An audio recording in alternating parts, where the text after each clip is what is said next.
RedditHub. The hardest part about this quarantine is the lack of human touch. I can see my son and his family.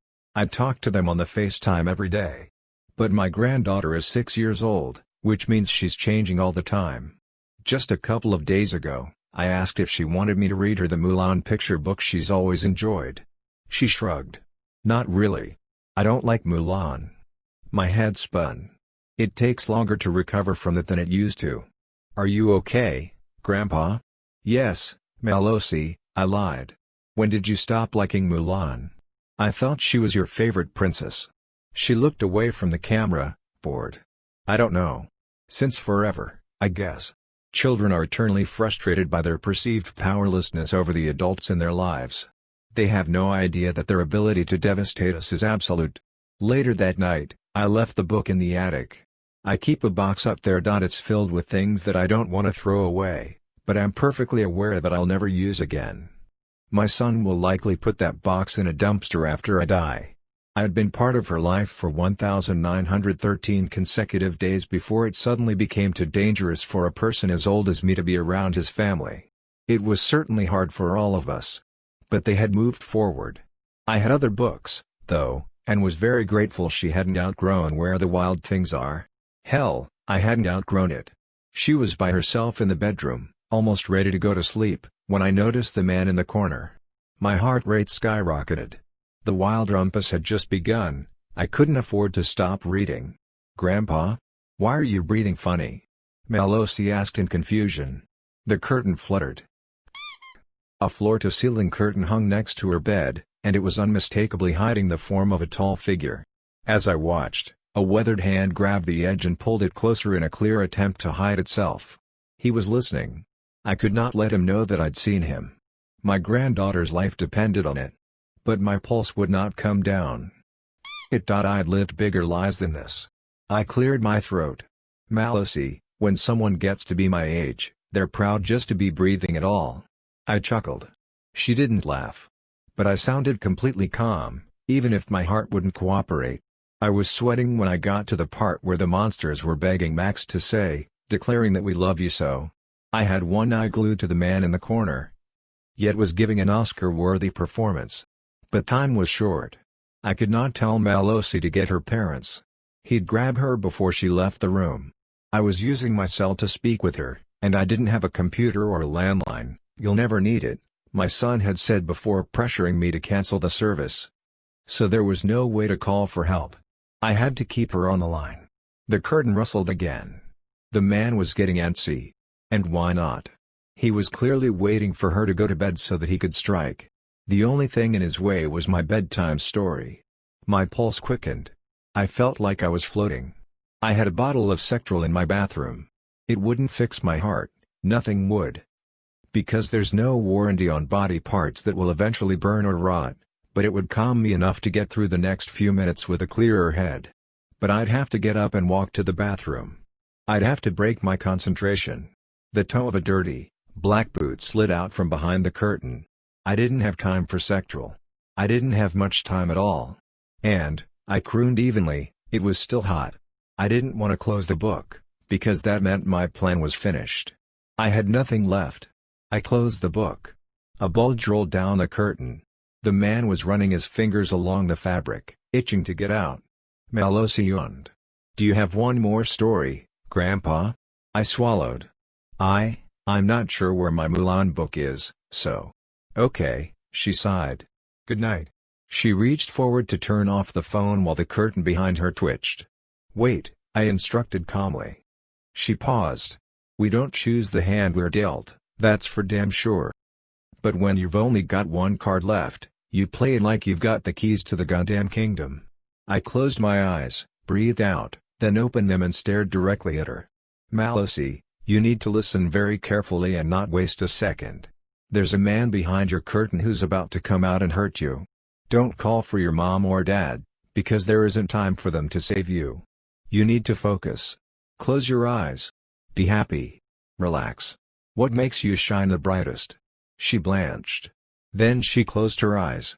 Melosi? Last year, Mommy and Daddy took me to the Florida Keys, and we went to an island where we were the only people. Daddy told me that I could be princess of the island as long as we were the only ones there. Pain ripped across my chest.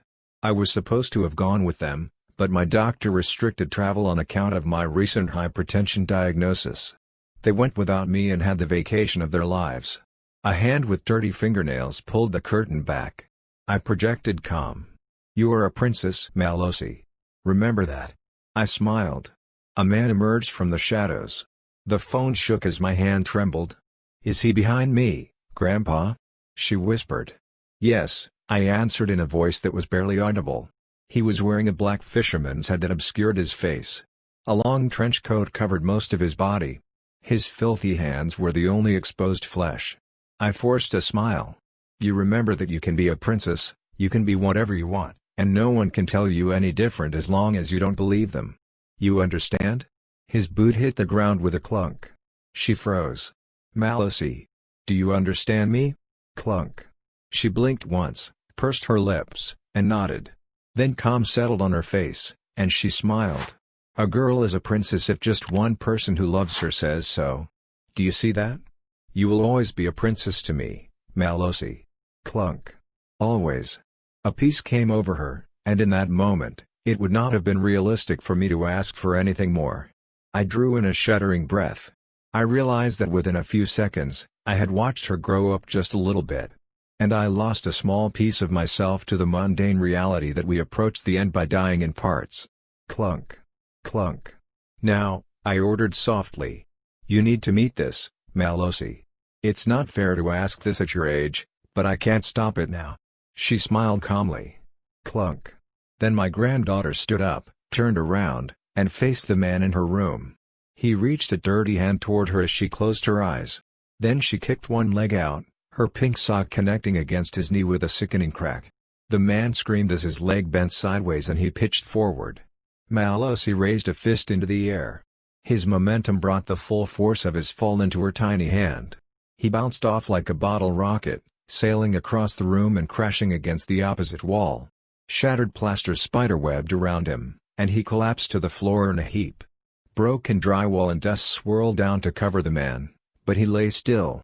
He probably wouldn't be moving much at all in the coming weeks, considering his heel was nestled against his ear. "Malosi!" My son's voice screamed from downstairs. Frantic footsteps followed. My granddaughter collapsed to the ground, breath heaving as her eyelids closed. "I'm really tired now, Grandpa," she slurred. "It's okay, I promise," I responded meekly, my voice tiny and faint. "It's okay. You did wonderful. You're safe. You're safe." Her head lolled to one side. "That was very hard. Please, Grandpa," she sighed. "Please don't make me do that again." My son's footsteps raced through the hall toward her room. "It's okay, I promise," I said through a smile as I wiped my eyes. "I promise that you're safe." I took in a deep, rattling breath as the bedroom door flew open. "You can rest easy, Malosi. You're part of a very, very special family." Her head lolled onto her shoulder as the bedroom door burst open. "Malosi!" Sami bellowed across the room as he bent down and scooped up his daughter. The phone screen spun, and I had to close my eyes to avoid getting seasick. When I opened them again, my daughter-in-law was looking back at me, her face powder white. "Dad?" she asked shakily. "Dad, what the hell happened?" "The man in the corner," I gasped. It was hard to focus. The survivalistic calm that had guided me through the attack was now abating, leaving nothing but unfiltered adrenaline to rake my raw nerves. I tried again, and failed again, to control my heart rate. He came for her.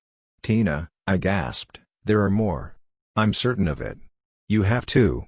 The phone screen spun again before my son's face came into focus. "Dad? How the hell did he get in here? What did Malosi do to him?" "Sami, they've found you. They've found her. None of you are safe." "Did he touch her? Is she hurt?" When Sami was 9, he jumped off a roof and landed on his arms. He ran into the house, sobbing, and I nearly fainted when I saw that his lower arm hung in a Z shape. He closed his eyes and thrust the damage toward me. I could see the anxiety wash away from him as my own 40-year-old heart absorbed it like a sponge. He trusted me to take care of everything. Fortunately, my ticker was strong enough to handle it at the time. Whether it still possessed that strength was a question that would remain unanswered, because he no longer relied on me to take his pain away. "No," I answered emphatically. "You should have seen her, Sami, you would have been so proud. We'll have to talk later, Dad." He hung up. I called immediately back. I know enough about how phones work to understand what it means when it goes straight to an answering machine after 2 rings. I set the phone down and let the floodgates open, finally allowing the emotions to seep into every crevice of my being. I'm an old man. Traumatic experiences affect us differently than they do the rest of you. We don't think of experiences as a call to grow, because every step forward brings the end closer. I felt my mind splinter. I could see a lily-white glacier crack as a crevasse opened wide, spreading apart 2 sides that would never again be whole. But the broken piece had not yet fallen away entirely. I opened my eyes, slipped into my bathroom to take a dose of Sectrol, then tried to relax my shaking hands. It turns out that Malosi is better at calming herself than I am. I'm so proud of her. Then I clenched my teeth, turned around, and headed out the door. Sami and his family lived across town, and I didn't have enough time to drive. The average car trip took 31 minutes and 53 seconds. The clock was ticking, I had several miles to cover, and just minutes to get there. So I ran. We're a very special family. The front door was unlocked, which was not a good sign. I slammed it shut behind me and locked it. "Sami?" I called. "Tina? Malosi?" I realized that I might actually have a heart attack right here in my son's house, because I could not find a way to unpanic myself. I realized, with an eerie calm, that such an outcome might be acceptable. Slowly, I ascended the stairs. "Please come out. I need to know that you're okay." The bedroom door in front of me slowly opened. I suddenly realized that I should have taken a weapon, a knife, a rock, hell, a rubber ducky, something, but could do nothing besides stand and wait for the person on the other side to see me. It was Tina. Relief washed over me as I ran into her arms for a hug. "Sami and Malosi?" I asked shakily. "Together in our bedroom," she whispered. I pulled away and darted through the door. Sami was cradling her sleeping form. She seemed so fragile, but not as much as he did. I still have fleeting memories of my own childhood belief that parents, even when they're being unfair, possess a bedrock strength that can endure any worldly trouble a young child faces. It's only much later in life that we realize no parent has any idea what the hell they're doing, but the best ones can fake it without profound confidence. "Hi, Sami," I offered calmly. "Hi, Dad," he sighed. We were both silent for a beat. "We need to leave," I finally offered, quiet but emphatic. "Tonight. Now." He closed his eyes. "No. Nothing can f you off like a child who won't listen.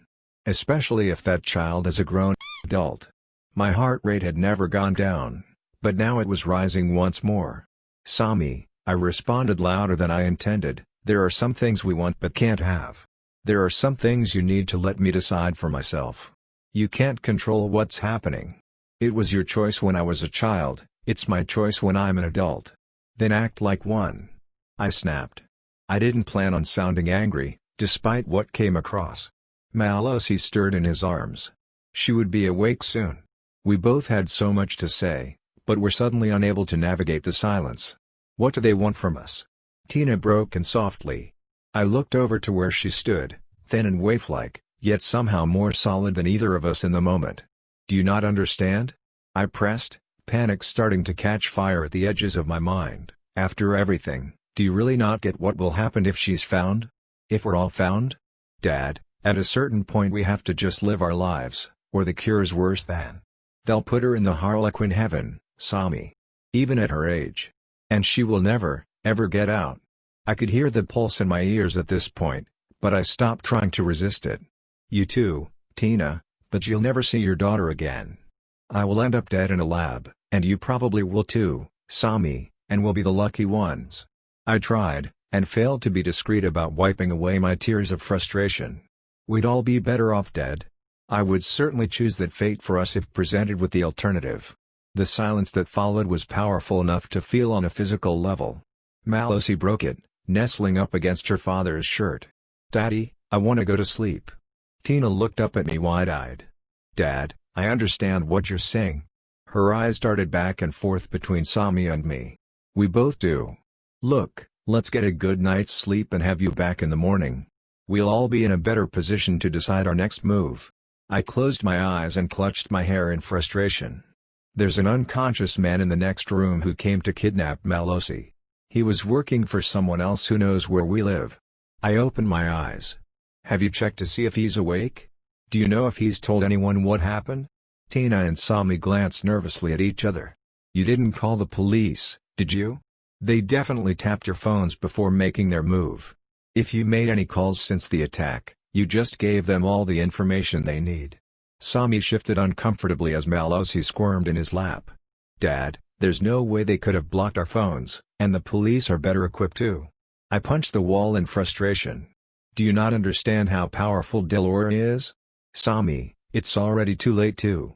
The sound of shattering glass cut me off. Everyone froze. Downstairs, the door shook in its frame as someone pushed against it from outside. Nausea overwhelmed me as the turning lock creaked loudly in the otherwise silent house. The front door opened, and a man's footsteps walked boldly inside. Thanks for watching. Did you like the video? Don't forget to like, comment and subscribe. See you next time. R/Bye.